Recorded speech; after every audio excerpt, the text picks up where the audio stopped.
tornado warning, it's not going off.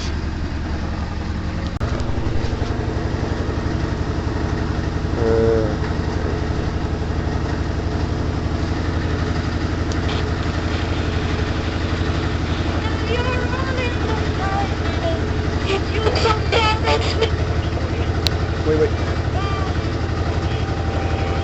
Vehicles were tree damage is likely.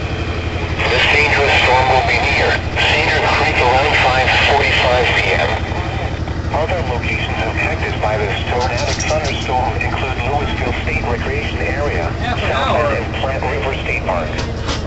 Take cover now. Move to a basement or an interior room on the lowest floor of a sturdy building. Avoid windows. If you are outdoors, in a mobile home, or in a vehicle, move to the closest substantial shelter and protect yourself from flying debris. Repeating, a tornado warning has been issued until 6 p.m. for the following counties in Nebraska, Kess, and Sarpy. There it is. I heard the sirens. But the Mega Blaster Junior isn't going off though.